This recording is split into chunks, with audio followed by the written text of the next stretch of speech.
what does success look like to me? What am I driving towards? And those things are very personal. It's amazing what you can accomplish when there's trust in the room. And when you remove that trust, it's remarkable how inefficient you can become. And when you've got guys around you who are buying into your vision and pushing towards the same thing, it's energizing. Well, hey, good to have you guys with us. This is the Forge Contractor Alliance podcast, and we're just happy to have everyone along for the conversation. It's Josh Eisworth, Kenton Friesen here with you from beautiful northern BC. A little smoky today. Yeah, early June and already the smoky season is upon us. Yeah, and I don't even know. Do you know where it blew in from? Somewhere 100 kilometers west of Hickson or something. It's a big one. Okay. So yeah. Not too far away. Yeah, it's kind of like, my kids have grown up with a lot of smoke, and because the forest fires have been a real thing in our neighborhood in the last, 10 years-ish? Oh, not even that long. Maybe five? Not. 5 years? It was, and last summer, I think, the first smoky day, my daughter's like, smells like summer. And I'm like, really?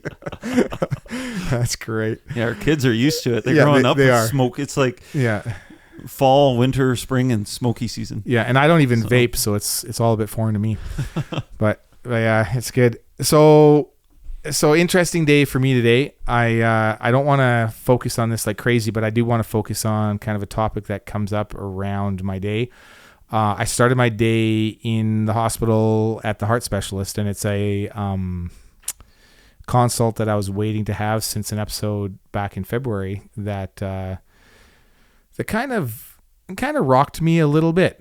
I think made me feel some vulnerability. I'm not a kid anymore. I'm 52, so I'm not like, it's not my first walk around the block. Mm-hmm. But I've been super, super healthy. Like very healthy. I'm admittedly a couple pounds overweight, not too many, but eat well. My wife is very diligent about what gets into our house food wise, and going into the consult today, it had been, a number of months in the making, because February is when I had, somewhat of an emergency, and then there's a follow-up. So there's tests and junk that I'm not used to. And I hate going to the hospital for tests. Like, I hate it. When I went through my MRI recently, man, I thought that I was like, they put the cage on my face and slide me into a channel. And I was just like, just about panicked, man. I'm like, come on, hold it together. I had to use my imagination, and even that. And then I'm like, I've got to be stronger than this. So I open my eyes for 1 second. I'm like, my heart rate starts spiking. I'm like, no, I'm just going to pretend I'm somewhere else. Anyway, I don't like all that stuff. What's interesting about certain things that our body does to us is that there's some things that we deserve that come to us because we've mismanaged ourselves in some way. Bad choices. Yep. Yeah. And that's understandable. And that can be in the form of like addictions of some sort, or just, issues, not seeing the junk that we're doing to ourselves. Sometimes we're aware and we don't care. Sometimes we care but aren't aware. There can be a variety of different reasons. And I don't want to come across as being, high and mighty on this. I think we all have our weaknesses. And so, however, there's other things that we are just genetically, for whatever reason, like it has nothing. And I know that you have some things in your life that way, and I have some things in mine that are, all of a sudden you're faced with certain barriers, and health, your physical health can very easily be in the background, and it can be like, there can be a lack of focus, a lack of thinking around it. But the moment that it betrays you, the moment that your body decides to go in one direction where you want to go in another, all of a sudden it doesn't matter. Actually, not much else matters. Yeah. Because at that certain place, you're like, if it's a big enough disruption, all of a sudden you can't do what you want to do. You don't have the options, etc. And so I had this thought, and full disclosure, my specialist appointment was the best outcome possible. So good. So my markers are great. My risk of future issues are low. Mm-hmm. And so basically they said, live the way you're living, just live it even more so. And so just exercise more. Don't be scared. But is there any explanation as to why you went through what you did? No. No, it's a condition that has been kind of present in me all my life, and just all of a sudden flared up to the point where it became a serious issue. Okay. And so there must be a uncertainty or vulnerability around not knowing at the same time, isn't there? Yeah, and this is what I want to talk about, because it's real. And this is, I think that it's been your and my desire to talk about stuff that we're going through currently. Because it's easy to talk about stuff. Guys, here's the thing. It's super easy to be like, okay, well, I went through this thing 8 years ago and I conquered it, and this is how I did it, and now I'm a genius and I'm wonderful and we've moved on. The truth is that always, at every point in our life, we are facing things that are challenging. And if we're not, we're probably not in the thick of it. Like, we're not doing we're not stewarding who we are well. Yeah. So the chances of us going through something currently that matter are very huge. And so for me right now, this is real. Like, I was in there, and going into the consult, I was quite certain that the news wouldn't be horrible because they had left it this long. So I'm like, either our system is really failing me, which is possible and obviously in the back of my mind, but more than likely, I was quite sure that my risk factors were lower than most. Yeah. And so I was relatively optimistic going in, but prepared for anything. And honestly, the one med that I'm able to come off of now. And so I literally will not be on any meds once again, because I've lived most of my life that way. And so, and I did not expect that. I thought I'd be on meds for the rest of my life. Oh. And so today's a good day for me. It's a good day, but it isn't an introspective day, because it very easily could have been different. Like, very easily. Yeah. And despite my best efforts, and I know that within the realm of people that we are, having what we like to refer to as a discussion, because that's the way we hope this comes across, that we're discussing with today, I know there's a lot of people you're facing stuff that, you may or may not deserve it.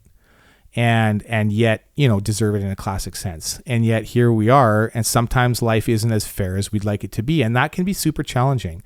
And there's just areas in life that we can't control. And then there are areas that we can. And I think that when it comes to health, and I think this discussion will be centered around that to some degree, but also some other areas I think that are worth looking at as far as control is concerned. I think a lot of us who run business, partially we run it because we like to be in control of something. Yeah, there's a freedom aspect of it for sure. But I'm not talking about the freedom side. I'm talking about the control side. And control can be seen as a negative word. But like, there's a certain, do you know what I mean? Like, do you feel like there's a distinction there? Like, freedom is like fly with the birds and let's go. And like, when I think of like freedom, I think of, that whole hippie sentiment, like be who you want to be, like go where you want to go type of thing. And I'm not saying that's the only definition of freedom. I think there's a lot more beneficial, but I guess my point is control. Like, when you're working in a large organization, you can be extremely efficient person. You can really care about production. You can be very honest person. You can be forced into all kinds of compromised positions just because of where you're at. You can be forced into a lack of production because if you produce too much, you're going to annoy everyone around you. Like, there's a certain amount of things that you just simply can't control if you're part of a large machine. If you're fit in very well, then maybe those things aren't a factor. But when you run your own show, you're able to control those factors. I'm trying to find the positive in the word control, though, because to me, having the reins and having the freedom is the positive side of it to me. Yeah. But to me, just needing to control. Yeah. And this might be me. I might just be out to lunch. But to me, I only see that as a negative. So I think I'm coming to this conversation not making a judgment call of whether it's positive or negative, just recognizing that it's a motivator. Oh, okay. Because I actually don't think it's just a negative. I don't think it's a negative. It's definitely something that you need in order to have drive and get stuff done. Yeah. And again, that relates to the freedom component. Yes, it does. But it does. Like the only time I've ever seen control get involved, it always has a negative consequence. Even the story you told in our last episode about the 14 person or 17 volunteers you were conducting, and then another leader came up and just had to have a little bit of control, and he messed up all the systems. Sure. Like the word control, if control is your motivator, like having control is a good thing. But if that's what you're actively pursuing, then there's something dangerous in that I would say. I think there is danger, but I think this is what makes this discussion interesting, because I think that most of us go into wanting to run our own show because there's something about being able to control our destiny in a more real sense. Mm-hmm. And I think freedom is an ultimate, like if we want to be mature about it, I think freedom of time, freedom of resource, freedom of money, these things are a big part of why we want the control. Well, let's just put it this way. In February, when I was lying in the bed and I was watching my heart do things that I couldn't affect, mm-hmm. I had literally no control over. That feeling of lack of control was super disconcerting. Like really, really hard to handle, because I'm like typically, I mean, I was an endurance athlete for a lot of years, and my heart rate was something that I watched really closely. And I remember the amazing revelation I had when I realized how much faster my heart rate went when I was going uphill than when I was going down. Yeah. I assumed that was the case, but I didn't know to what extreme. Like it was wild. And I developed a whole racing strategy around that, where I would always ease off on the uphills and then really push on the downhills, because physiologically my legs could handle it. And I knew that from my cardio standpoint, it was so much more advantageous for me to ease off, to not let my heart peak to the point where it wanted to going up a steep hill. And so I've been used to like having a certain amount of control over my physical organs, saying if I do this, if I do A and B, then C will happen. Yeah. And when that control is taken away, I think like the loss of control, it's a massive issue. Well, I think when it comes to our personal health, that's going to be the one area in our life that is going to be obviously the most stressful to have a lack of control for most people. I think when it comes to our jobs and our organizations, some people need that control. Some people need to be a cog in the wheel, and they actually can thrive and be a huge benefit to their company and society in that role. Totally. But to some of those with the entrepreneur mindset who want to do, like, control is going to be a byproduct of starting your own business and running a corporation or a sole proprietorship. Yeah, sure. That's just going to be an absolute byproduct of it. But even despite that, when I think about my own career and the most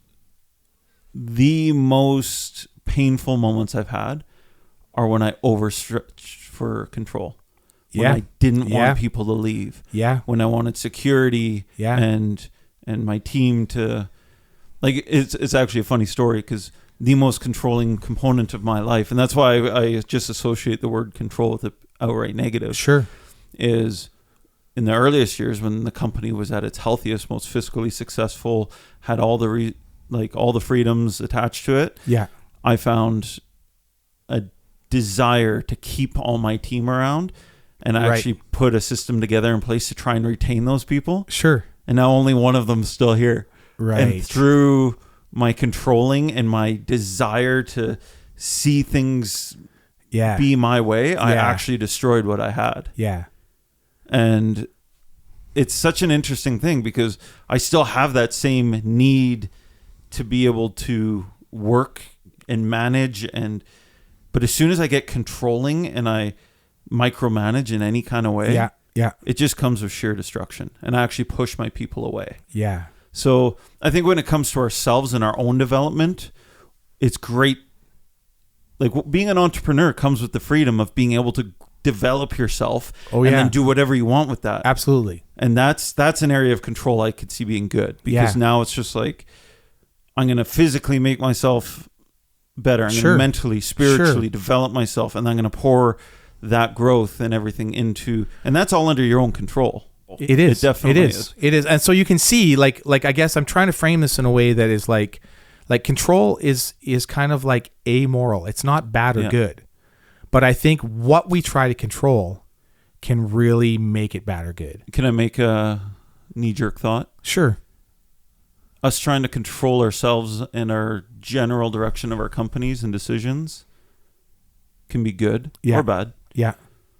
But when we try and control any form of people, that's where the word control can just bring a real damaging negative effect. Yes. And this is where my mind has gone lately. When my body was running rogue, I had to depend on someone else with expertise that I don't have. And thank God there are people like that. I mean, I was taken care of impeccably. And so I have nothing but good to say about that. But in thinking about control and what it means for us to have control, I think that when I look at employer-employee relationship, I think what you're saying is so true. If we're saying that control is part of our motivation to run a company, and I think that if most people are honest in some way, that's part of the motivation. I really believe that. Yeah. I think that running a business on your own is too hard. There's too many demands that it makes on you that you may not be able to handle. There's too many surprises around a corner that most people, unless they have a real chill attitude with risk, most people find it stretching. But they're saying it's worth it because I can do this, this, this, and this. And so because of the things that you can control, you're willing to give up control in some other areas or give up predictability at the very least. Yeah. So I think that that's a fair statement. So if I can be bold enough to say that probably small business owners are more control oriented than the average public. And I think I'd be fair to say that. I don't have the studies to back it up, but I'm sure they're out there. If you want to do my homework for me, feel free and let me know. But I believe that they're out there. I think that we're more control oriented than normal. And I think that the challenge is that control tendency can creep into how we deal with people. Yeah. And I think that what you're stating is a very real concern. It's like if we see our relationship with our staff as being one where we need to control them, then I think it can take what could be an amazing experience and turn it into something super negative. Well, I have so many testimonies in my own career where every time I try and put control over people, it just doesn't work. Like, even when you think that what you're offering is better than what they're proposing. Well, case in point, exactly with what we're dealing with here today in my company. We have one worker. Yeah. And he doesn't see things the way, phenomenal guy, phenomenal tradesman. Yeah. Is causing his foreman or his manager grief. Right. Because he doesn't want to see things the way we do. He's right. very caught up in his own ways. But he's a big part of our team. He's a great guy. It gets to the point where I feel like my instant desires to control him, meet with him, and be like, you're going to buy into how we're doing things or you leave. But the mindset needs to be is I need to get to know this person, understand their values. And if he's not willing to understand our values and buy into where we're going, then it's just not a good fit. And I need to let him go instead of trying to force him to be somebody who he's not. And if it's done right, and if he's being honest with himself, he'll either find a way to buy in wholeheartedly or recognize that it's not going to work in the long term. Yeah. And ultimately, guess what? That's out of my control. Yes, it is. I mean, I have a component of it is in my control, and it is my responsibility to take that situation and handle it, make the decisions that are within my control and ability to the best of my ability. Right. But that doesn't mean no matter how good of a job I do, well, and I can always get better. And I'm not saying like that's a big part of it. Sure. I know I need to get better at this exact area, but I'm going to do my best. Yeah. And guess what? If the outcome of that is he's still not buying it, instead of trying to force a change within him, it's better to just part ways. Yeah. Instead of trying to keep him around and control him, because that's going to create a toxic relationship. And that's actually, I know that's what he's scared of, because he's got past traumas with previous employers where they did control him. Yep. So it's a hard balance to not be controlling of your people. Yeah. Yeah. And so I think that anytime that we go in that direction whatsoever with free people that are working for us, with the people that have, for whatever reason, decided to throw in their lot in life, at least for a season, with a business owner, I think that the thought of control has to be something that we look at and we say, look, like, there's a limit. What I can do is I can set the path out. This is what it looks like. And I think this is not to be confused with like expectations. With a company, there are expectations that you have on your workers. If you can't, in a roofing company, if you can't handle producing on high heights, etc., the company can't afford to keep you. Yeah. Like, it's not a matter of control. It's a matter of practicality. It's like, if you don't have these aptitudes and if you aren't willing to extend yourself to this degree, then we are not able to provide you with a wage because it doesn't work. Yeah, the spreadsheet no doesn't work. It's got to go both ways. Yeah. So the spreadsheet doesn't work. But to me, that's a question of expectation. It's like, this is what we need. And so, which is why I think that it's important in my mind that there's a certain aptitude. Pick a trade, pick a business. If there's not a certain amount of aptitude in the person that you're hiring, then it's probably you're setting, like, you can try to force them into a mold, but if they don't have the ability, then that's not cool. It goes deeper than just the ability, though, because I've had many guys with me who have the ability, love the work, but their values just didn't align with mine and the company's. Sure. Yeah, sure. And again, it was like super great. One of the best guys I've ever met. Yeah. I love the guy to bits. And we had to part ways working with each other last year. Yeah. After almost a 10-year working relationship. Right. Because he was almost on a weekly basis telling me, he's like, you're treating us like slaves. Right. They felt like I was controlling them. Right. Because our values didn't align. Right. Interesting. And I was in no way trying to control them. I was just trying to have a somewhat fruitful, not lose money type of business. And my expectations on them were high. Yeah. But they have to be in our line of work. Yeah. And my workforce understands that. And they produce and they embrace it. Yeah.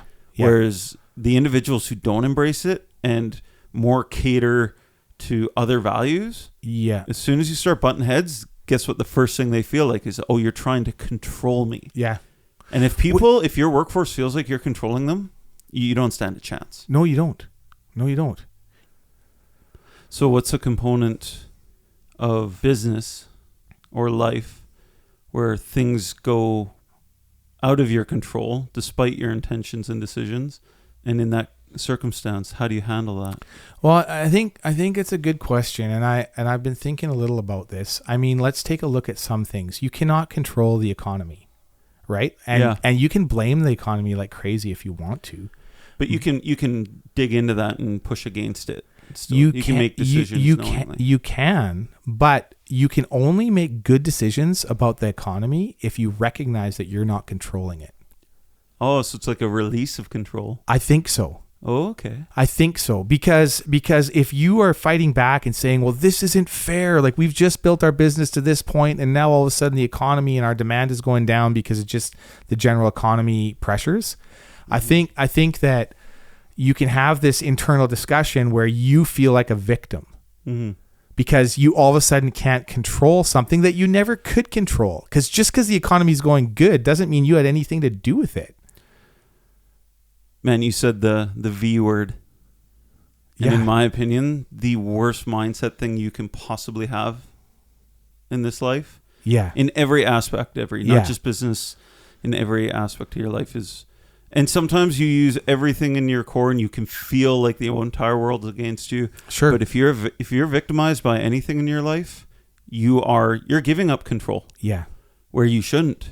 Well, and I think that when it comes to some of these factors that we don't control, if we feel like we have the right to control them when they're outside of our sphere of influence, I think that it can lead to a really a life full of a lot of angst and bitterness. And I just think, and I'll give an example, and I'm going to throw this out there and everybody can push back if you want, but I'm a blue collar redneck, and there's a certain way I'd like to see politics, just like so many other people. But I believe that if we feel like we're a victim in the political landscape that we live in, I think it's crazy. Yeah. Like, I'm sorry, I don't want to talk about politics, but here's the deal, is that if we focus on what we would do and think that we have all the answers, and that if what we had in mind just was listened to more, then everything would be okay, we're crazy. A, we don't have that influence. B, it's not up to us. C, what part we can play in our civilization is around us. Yeah. You know, it says in scripture, love your neighbor. Like, that's our job. Our job typically, unless whether they're conservative or liberal. Oh man, no matter. And you know, like the honest truth is, and I believe this with all my heart, that the hard work is done in the middle. I think that the real discussions are done in the middle. And so I always want to be that person where I can have a discussion with people around all of these things. But my point being is that we don't control the political situation. And so to be fixated on it, to me, is sad. Yeah. Like, I find it sad, and we all have friends in our lives that are absolutely fixated on it. And I think that it can take away from the productivity. It can take away from the good focuses that we can have in life, because ultimately we don't control it. Well, and if you're going to be fixated and a part of your identity becomes the political party you follow, sure, you should be in politics. Yeah, because fair. Like, honestly, I see this with so many people around me where they're so upset because I'll be open. My provincial party I voted for didn't get in. My conservative or federal party, which is conservative, I'll identify as that. Sure. Didn't get in. Sure. And yeah, that sucks. But you know what? I don't think about it day to day. No. Because if I do, it's gonna stress me out. It's gonna like, why would I? Yeah, and you can't control it. I can't control it. Why do we focus on things that we can't control? We're meant to honor to the best of our ability. We're meant to honor the people that are leading us. They have things to contribute, and even if we don't love who they are, what they stand for, that's not the point, and it's not our control. What we do control is our response to things, and I think that this is something that I think about often. We should control is our response to things. Well, we have the control, and if we lose control on that, it's because we choose to lose control on it. Yeah, I think that we, and again, I know I'm stepping on some toes potentially. I get that. But I just think that sometimes we fixate on the things that we can't control as if somehow we can. And then the pushback to that can be, well, wait a second, we can be anyone we want to be. And my thought to that is like, really? I think that there are certain parameters around all of us. Like, I think that, you can, how many kids in high school think that they're going to be the prime minister or the president? Tons. Do they actually have the aptitude, the ability, the connections, the path forward? No. And so I think that there's a limit to who we are and what we can be. And I think we need to embrace that, not in a negative way, but to say, I can only control so many things. And I think about my family. Like, I don't even want to control my kids. I really don't. I don't want to be that parent that controls them. I want to set guidelines. I want to set expectations. I want to set a place where there can be growth and maturing, but I don't want to be controlling, because as soon as I'm that, then there's going to be a pushback. And my dad taught me, he's like, I want to be your friend and your parent. It's possible. Yeah. Well, there's a transition point, and I don't know exactly what age it is in kids, because when you've got a baby and toddlers, there is an element where you have to control. Absolutely. Because they just don't understand. And this is something that's a real negative I see in parenting, where they're like, oh, I'm not going to control my child. It's just like, well, your child needs to learn somehow. It's a blank slate. Child is a child. And I think they said statistically you have until your child's 5 years old to set the foundation of control, because after that point you lose him, but like, you are supposed to be in control of a baby, infant, and young child until a certain age. Absolutely. Then that control needs to start adapting and shifting into more of a leadership style of parenting. Totally. And by the time they're teenagers, stop trying to be controlling, or else you're going to lose them. Yeah, you will. And you don't want to, because frankly, I guess one of my kids is now past teens, 2 in the teens and 1 coming up. And I mean, I love the teenage years with my kids. I love them.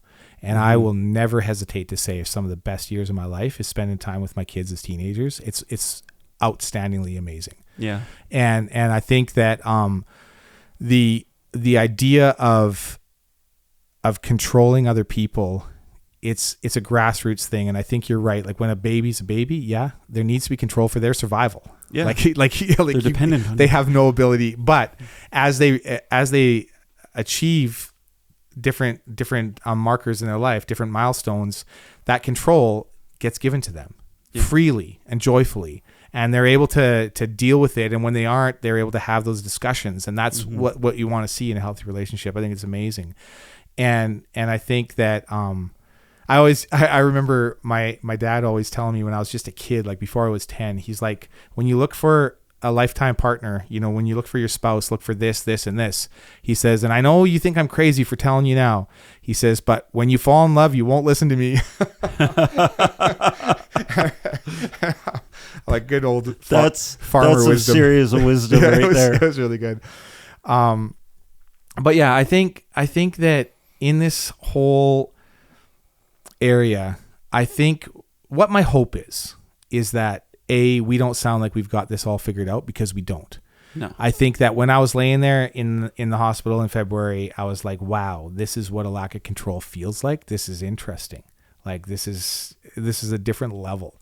And there's a vulnerability and a trust that you have to adopt. And I know that in the aftermath of that, immediately that night going home, I had an episode of panic that lasted about 5 to 10 minutes, where I really felt like I was starting to, like my body was starting to do things that I couldn't control. And there was this aspect of panic that came over me. And then I was like, wait a second, I can control my response to this. I'm not going to live a life of panic. I'm just not going to be that guy. You're not going to be victimized. Life is too rich. Yeah. There's too much good, and we've come too far for this.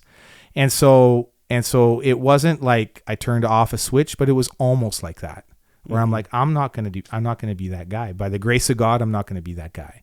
Yeah. And so, but that all said, I think that learning to do well with the things that we can and should control, and to understand clearly what things we shouldn't be attempting to control, I just think that there's just a lot of freedom. And coming back to the freedom aspect of that, I think freedom to me is not worrying about the things I can't control and really leaning into the things that I should. Yeah. Oh, there's a huge freedom component to how we deal with control. I think the two in some weird way go hand in hand. They do. And I think a big part of that, even in our leadership, and this is why with your staff, you don't want to be a micromanaging and controlling leader. Yeah. Because to your staff, you're now taking away their freedom. Yeah. And you're taking away their trust. Yeah. And you're not inspiring them. You're pounding them into the ground. Yeah. And grinding them in there. Yeah. Like that's all control does. Yeah. From a hierarchy standpoint, anyways. Yeah, and I think that there are certain areas when it comes to what you expect from your employees that you do need to control. There's certain areas around safety. There's certain areas around teamwork that need to be demanded. Yeah. I believe this. It's really hard thing to do well, but I think that there are areas. But I guess my point is we got to pick them carefully. Yeah. Well, that's the main thing you can do for success. But like even the safety thing, this is something like we're dealing with right now this week, or it's just like as a roofing company, you have no choice. Yeah, you don't. But to abide by the rules. Yeah. And which means you can't give your employees any choice, which means you have to control this aspect of what goes on. So, but this is the interesting thing is like, okay, there's controlling the situation, which is really what we've been trying to do. And we speak the talk, we have the expectation, and the guys have never bought in. And, we enforce it. And guess what happens a few months later? Oh, WCB hasn't been in a while. Oh, we haven't had a write-up. Yeah. And then they get complacent or whatever, whatever the terminology is. They just lose all care. Yeah. And then, sure enough, 6 months down the road, a WorkSafe officer drives by, and they're all wearing their harnesses, but they're not hooked in. Right. And boom, here we go. And it's... Yeah. And we've actually pivoted in this from being the company. And it's really interesting, and it is really relevant, because we went from just a demanding, you have to do things this way, to being like, guys, this matters. Right. We have to change. We have to adapt, and we need your help to do it. Right. Because we all know what the standard is. Sure. And we've tried, and a lot of us have really bad mindsets about when you should or shouldn't, because when because the guys, it feels controlling. Yeah, when they feel like there's nothing worse than being on a 412 roof 10 feet off the ground. Yeah. And like a rope is legitimately just a hazard in those circumstances. Sure it is. So they do more damage than they do good. So for us, it's got to be a change in the mindset and the belief as a culture, as a company. Yeah. Because you still can't just look them and be like, you have to do this because we said so. Yeah. There has to be a deep rooting in belief in what we're doing. Yeah. In order to get buy-in. Because I've actually had the best response to safety we've ever had. Hopefully, where it's still fresh. Sure. Everyone's attitudes and they're all holding each other accountable. And sure. I get a phone call at the end of the day. The guys were great with their ropes today. Right. Yeah. And it's just like, wow.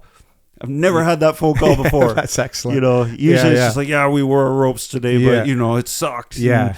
But sure. Genuinely a low roof, not steep, 8 guys on a small roof. Like it was crowded. Yeah. And they stuck with their ropes all day and they celebrated it at the end. Yeah. Which is ideal. Well, that's the dream. Yeah. And it had to come from a place of belief in understanding of like, we have to do this together. We need you guys to help us with this. And to help each other. Yeah. Because totally. guess what's going to happen now is like, if we continue down this road, Workspace is going to start going after you guys because we as a company are doing our due diligence. Yeah. And I didn't even tell them that though. And you don't want to have that. I don't want to have that conversation, but I just said, guys, we gotta get better at this. Yeah. It's something that really matters. Our guys are very safe. Yeah. We've only ever had one or two really freakish falls. One of them resulted in an injury. In 12 years of doing business. Yeah. Like our guys are safe, but it's like adapting to be ridiculously safe. Sure. And to abiding by WorkSafe's. Abiding by WorkSafe's rules. And so even when you're trying to implement change in your company, I guess this is where I'm getting at, you still can't ever come to your staff and just make demands. Yeah. You're in control of the situation, but you can't be outright controlling about it. Yeah. You need to take it from approach where you get them to buy in to the change in the belief where they're actually want to be a part of it. Yeah. And that's leadership, and it's friggin' hard. And it's hard. Yeah. It's that said, doing the hard work is usually worth it. Like if you can find a way to, and if there's something that has to be accomplished, to find a way to control the situation without coming at it from an controlling attitude, saying this is what needs to happen. Like we don't have a choice here actually. And yet we need you to buy in. And so, it's a great topic. I really enjoyed this discussion. And I just think that, there's always going to be things in life that we're not going to be able to control. And we have to recognize that. But the more we do, the freer we become. And the more we can focus on things that we can actually control and do that to the best of our ability. Yeah. And make decisions on what we should and should not be controlling. Yeah, totally. So. Totally. And I think that's where, again, from the Forge Contractor Alliance, like our push is we want people to work in community. Like there's got to be people in your corner so that if you're making decisions based on control and people are pushing away from you, your staff are all of a sudden leaving and you don't know why because you don't see it, it helps to have good buddies to say, hey, you may want to take a different approach. You may be being interpreted in such a fashion. And I think that because sometimes we don't see it ourselves. Yeah. So. Yeah, I would agree with that. Or have good people in your organization. Yeah. Who have the ability to talk to you. To call you out. Which is more rare in my opinion because people within the organization feel they have something to lose potentially. And possibly. Yeah. Possibly. No, totally. And so I think that it's an expectation. If you expect your staff or your employees to hold you as a business owner accountable, I think you really have to give them the freedom to do that and verbalize it often, because I think it's something that people can often hear and not actually believe until they're told repeatedly. Yeah, this is true. I think so. Partnership. Also, though, it's a major, and we'll do a whole nother conversation on this, but if you're a leader who's okay with constructive criticism, and is open to feedback. Yeah. And this is something I've really sucked at, and I can speak because even to this day, my partners and staff, they don't criticize me. Just Right. I'm just Not to your face. yeah, not to my Yeah. face. It eventually gets back to me. Yeah. And that's because historically I just wasn't open. It was my way or the highway kind Yeah. of mindset. Yeah. Because I knew what I knew and I believed it was the best way, which is Yeah. a very egotistical, toxic way to run a company in some ways. Yeah. And you got to have some humility. Yeah. And the more humility I've had in my leadership, Yeah. the more freedom I've had and healthy my overall workplace culture is. Yeah. Totally. So there you go. All right. Well, thanks, guys. Have a good one. We'll talk to you soon.